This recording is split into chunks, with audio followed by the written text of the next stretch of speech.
JBNN keep you informed. I'm Michelle Jones. Before we get into the news, please remember to like, subscribe, leave a comment, and to share the news with someone today. Now onto the news. Loaded gun and 53 rounds of ammunition seized in Trenchtown. A police team from Specialized Operations on Thursday seized 53 12-gauge cartridges and a loaded gun in Trenchtown, St. Andrew. No one was arrested. Reports are that at about 1:30 p.m., lawmen acting on information conducted an operation at two separate houses in the community. The police said the search led to the discovery of a .45 pistol with a magazine affixed, containing 6.45 cartridges hidden inside a stove, and the 12-gauge cartridges hidden in a sofa cushion in the other house. Investigation continues. Mentally ill man fatally shot by police in Manchester. A 52-year-old man who is said to be of unsound mind was fatally shot by police after he allegedly attacked a mental health worker in Mandeville, Manchester, on Wednesday. The deceased has been identified as Dwayne Clark of Magtown District, Manchester. Reports are that at about 11:50 a.m., police personnel and mental health workers were in Love Lane, Mandeville, when Clark reportedly attacked the health personnel with a hammer. He was then shot and injured by the police. He was taken to the Mandeville Regional Hospital, where he succumbed to his injuries. The Independent Commission of Investigations Indicom has launched a probe into the matter. Two dead, driver in custody after Sir Floresdale Glasspool Highway crash. A man and a woman are dead after being hit by a motorist along the Sir Floresdale Glasspool Highway in Kingston this morning. Assistant Commissioner Dr. Gary McKenzie, Commanding Officer for the Public Safety and the Traffic Enforcement Branch, PSTEB, said the preliminary investigation suggests that the motorist had been speeding. The police are investigating a crash that reportedly took place about 6:30 a.m. today along the Sir Floresdale Glasspool Boulevard. What we gather is that a Toyota motor car was heading towards Harborview. When on reaching the vicinity of Bayshore, the driver of the motor car failed to maintain course on the roadway. The vehicle exited the road and hit two adults, a male and a female. They were seriously injured and taken to the hospital. Unfortunately, they have been pronounced. The driver is in our custody. It is to be noted that at that time of the morning, it is peak traffic. The roadway was dry, and we expect that persons would be driving at a reasonable speed. The speed limit for that area is 80 kilometers per hour. However, we all know that one, there is traffic and there are persons that are utilizing the roadway. It is very important to drive in a safe manner. He said the motorist returned a negative breathalyzer test. He added that the driver was previously convicted for excessive speeding and no motor vehicle insurance, which are breaches of the Road Traffic Act. British woman found dead at Senton Hotel. The Senton police have launched an investigation into the death of a British woman at a resort in the parish. The deceased has been identified as Rosa McCain, a 66-year-old retiree of Doncaster, England. According to reports, at about 8:10 Tuesday morning, McCain was found unresponsive in her hotel room and was taken to hospital, where she was pronounced dead. Senton man fatally chopped at home, house set on fire. The Senton police are investigating the death of a man in Brownstown who was fatally chopped and his house set on fire early Friday morning. The deceased has been identified as 34-year-old cabinet maker David Park of Benin District. Reports are that at about 2:10, Park was attacked and chopped by unknown assailants who also set his house ablaze. He was assisted to the Sentons Bay Regional Hospital, where he was pronounced dead. The Brownstown Criminal Investigation Branch is probing the matter. Mocha makes two more arrests in phishing scam targeting NCB accounts. The major organized crime and anti-corruption agency Mocha has arrested two more people in connection with its continuing investigation of a $47.5 million phishing scam at the National Commercial Bank, NCB. The latest suspects to be arrested are a 25-year-old man of Cassava Peace, St. Andrew, and a 24-year-old woman of Gregory Park, Portmore. The man was picked up at his home Thursday morning, while the woman was arrested in Gregory Park on Wednesday. 14 people are now in custody in connection with this investigation. The offenses took place during the period April to June 2022, when members of an organized crime syndicate targeted 16 NCB accounts in a phishing scam and transferred the funds to a number of beneficiaries' accounts. Suspect in murder of his cousin surrenders to police. The main suspect in the March 18 murder of Fabian Carr has surrendered to the St. Andrew police after a series of targeted operations to nab him were unsuccessful. A source close to the investigation said the 34-year-old suspect turned himself in Thursday morning. Subsequent to his surrender shortly after noon, a search was conducted at a premises in War Hills, Red Hills, and a 6-Sawyer 9mm pistol with serial number erased was reportedly seized. He is expected to be charged soon for the crimes.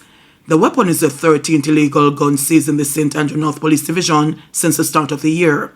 On Wednesday, the police seized a shotgun in Whitehall Avenue.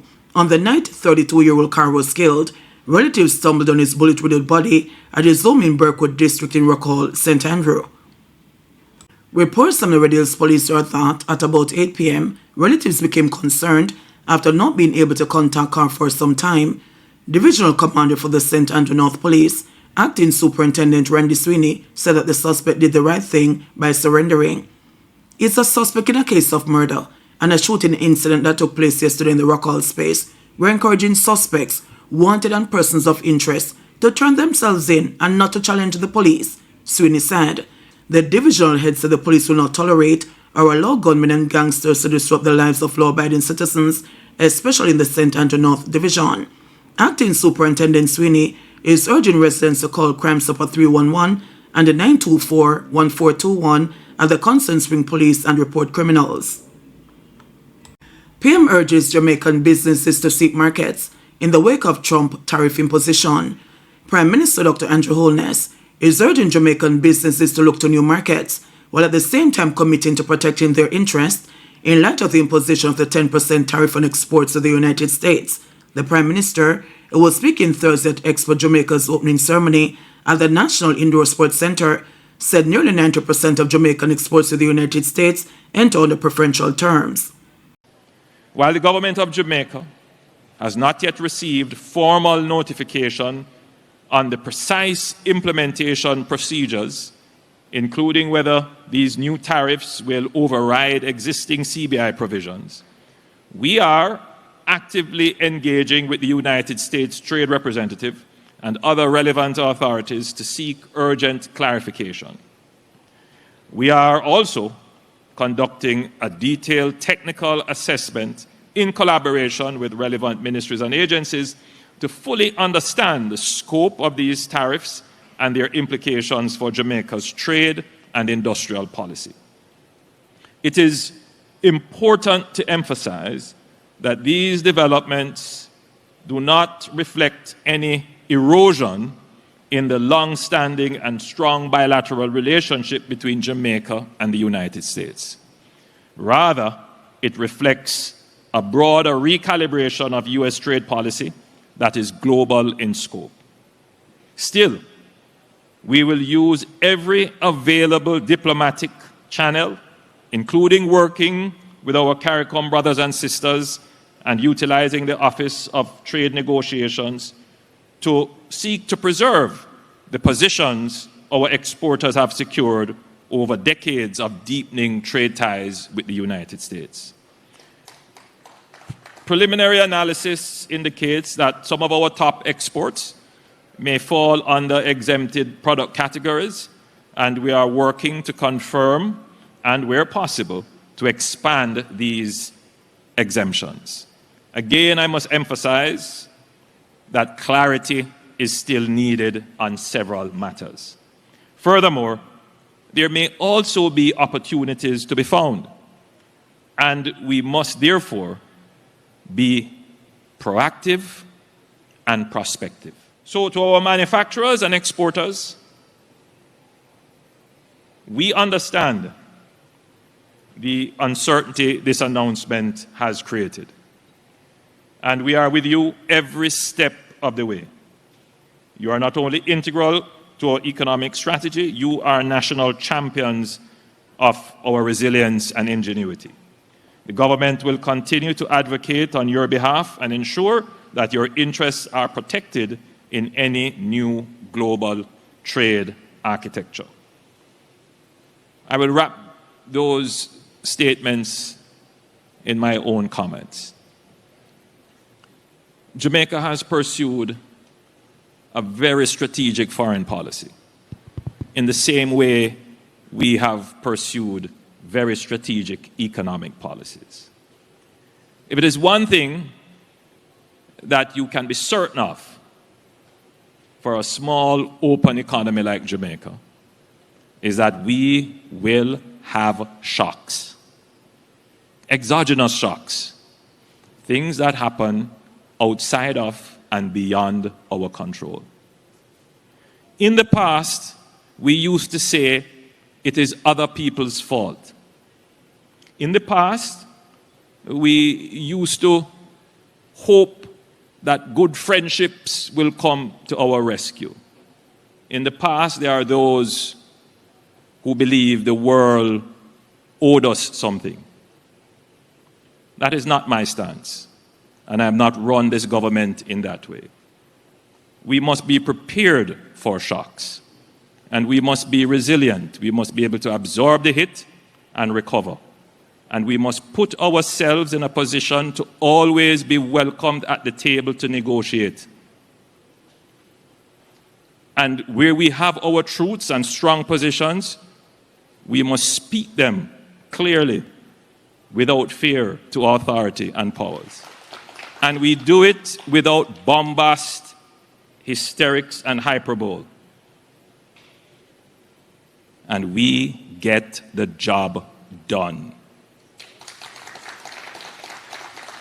As we have for the last 9 years at the helm of this country, carrying Jamaica through the worst pandemic, the worst global shocks as a result of the pandemic, through a hurricane followed by a tropical storm, all kinds of shocks.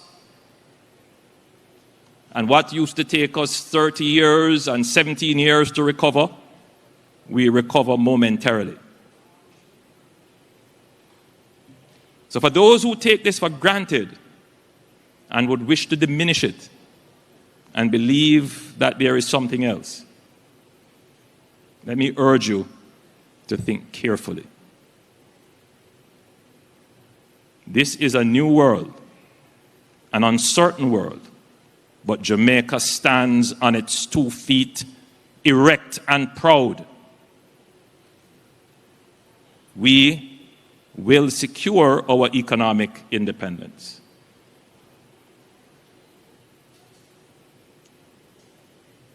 And I want every Jamaican to appreciate that. So yes, it is uncertain time. But we have done the necessary work. We have built the relationships. We have placed ourselves in strategic positions to be heard and to be heard from and to be consulted. When these changes are going to happen, we know that they could have long-term impact. We started planning long ago. So when you don't hear me say and run out and make statement,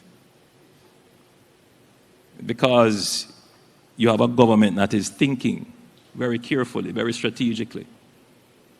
I play chess, not draft. JBN will keep you informed. Please remember to subscribe, like, share, leave us a comment, and click the notification bell to receive our daily news items.